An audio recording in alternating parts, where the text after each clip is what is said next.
ഡോക്ടറെ, ഈ തൈറോയിഡും ഭക്ഷണം തമ്മിൽ എന്തെങ്കിലും ബന്ധമുണ്ടോ? തൈറോയ്ഡ് ഇതുകൊണ്ട് എന്താ നിങ്ങൾ ഉദ്ദേശിച്ചത്? തൈറോയ്ഡ് ക്യാൻസർ ആണോ അതോ ഈ തൈറോയ്ഡ് ഹോർമോണിലുള്ള വ്യതിയാനങ്ങൾ, ഹൈപ്പോ തൈറോയിഡിസം, ഹൈപ്പർ തൈറോയിഡിസം, ഇതിലേതെങ്കിലും കണ്ടീഷനാണോ നിങ്ങൾ ഉദ്ദേശിച്ചത്? രണ്ടും. അങ്ങനെയാണെങ്കിൽ ഈ തൈറോയ്ഡ് ക്യാൻസറിനും ഭക്ഷണവും തമ്മിൽ പ്രത്യേകിച്ച് ബന്ധമൊന്നുമില്ല. അതായത് തൈറോയ്ഡ് ക്യാൻസറിന്റെ ചികിത്സ കഴിഞ്ഞതിന് ശേഷം പ്രത്യേകിച്ച് ഏതെങ്കിലും ഭക്ഷണ സാധനങ്ങൾ ഒഴിവാക്കേണ്ടതുണ്ടോ എന്ന് ചോദിച്ചാൽ ഇല്ല. അങ്ങനെ ഭക്ഷണ നിയന്ത്രണങ്ങളൊന്നും തൈറോയ്ഡ് ക്യാൻസർ സർവൈവർക്ക് അല്ലെങ്കിൽ തൈറോയ്ഡ് ക്യാൻസറിന്റെ ചികിത്സ കഴിഞ്ഞതിന് ശേഷം ആവശ്യമില്ല. ഇനി വേറൊരു കാര്യം പറയുകയാണെങ്കിൽ പ്രത്യേകിച്ച് ഏതെങ്കിലും ഒരു ഭക്ഷണ സാധനങ്ങളുടെ അമിതമായ ഉപയോഗം കൊണ്ട് തൈറോയ്ഡ് ക്യാൻസർ വരുന്നു എന്നും പറയാൻ പറ്റില്ല.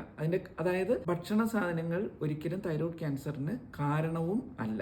അപ്പോ ഈ തൈറോയ്ഡ് ഗുളിക കഴിക്കുന്നവരെ മുരിങ്ങ, കാബേജ് തുടങ്ങിയ പച്ചക്കറികൾ ഒഴിവാക്കണമെന്ന് പറഞ്ഞു കേട്ടിട്ടുണ്ട്. അതിലെന്തെങ്കിലും കാര്യമുണ്ടോ? എന്റെ അറിവിലില്ല. അതായത് ഈ തൈറോയ്ഡ് ഹോർമോൺ ടാബ്ലറ്റ് കഴിക്കുന്നവരുണ്ടല്ലോ, നമ്മൾ ഏതെങ്കിലും തൈറോയ്ഡ് ക്യാൻസർ കൊണ്ടായിരിക്കാം, അല്ലെങ്കിൽ തൈറോയ്ഡ് ഈ ഗോയിറ്റർ കൊണ്ടുള്ള മുഴകൾ കൊണ്ടായിരിക്കാം, തൈറോയിഡിന്റെ ഓപ്പറേഷൻ കഴിഞ്ഞതിന് ശേഷം, അല്ലെങ്കിൽ ഹൈപ്പോ തൈറോയിഡിസം ഉള്ള ആളുകൾക്ക് തൈറോയ്ഡ് ഹോർമോൺ ഗുളിക കഴിക്കുന്നുണ്ടാവും. അപ്പൊ അത് ദിവസവും രാവിലെ ബ്രേക്ക്ഫാസ്റ്റിന് അരമണിക്കൂറെങ്കിലും മുമ്പ് കഴിക്കാനാണ് പറയുന്നത്. അതെന്തുകൊണ്ടാന്ന് വെച്ചാൽ ഈ ഭക്ഷണ സാധനങ്ങൾ ഇതിന്റെ അബ്സോർപ്ഷനുമായിട്ട് ഇന്റർഫിയർ ചെയ്യും. അത് ചില ഭക്ഷണ സാധനങ്ങൾ കൂടുതലായിട്ടുണ്ടെന്ന് പറയുന്നു. അപ്പൊ നമ്മൾ അരമണിക്കൂർ ഭക്ഷണം കഴിക്കുന്നതിന്റെ, പ്രത്യേകിച്ച് ബ്രേക്ക്ഫാസ്റ്റിന് അരമണിക്കൂർ മുമ്പ് കഴിക്കുകയാണെങ്കിൽ ആമാശയത്തിൽ എത്തുമ്പോൾ തന്നെ ഇത് വേഗം രക്തത്തിലേക്ക് വലിച്ചെടുക്കപ്പെടും.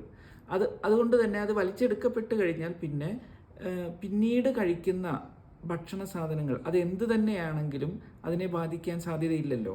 അപ്പോൾ അതുകൊണ്ട് തന്നെ മുരിങ്ങ, ക്യാബേജ്, ഇതൊക്കെ എന്താ വെച്ചാൽ ഏത് പച്ചക്കറികളാണെങ്കിലും നമുക്ക്, ഇലവർഗ്ഗങ്ങളാണെങ്കിലും നമുക്ക് ആരോഗ്യത്തിന് വളരെ അത്യാവശ്യമായിട്ടുള്ള ന്യൂട്രിയൻസ് തരുന്നതാണ്. അതുകൊണ്ട് ഇതൊന്നും ഒഴിവാക്കരുത് എന്നാണ് എൻ്റെ അഭിപ്രായം.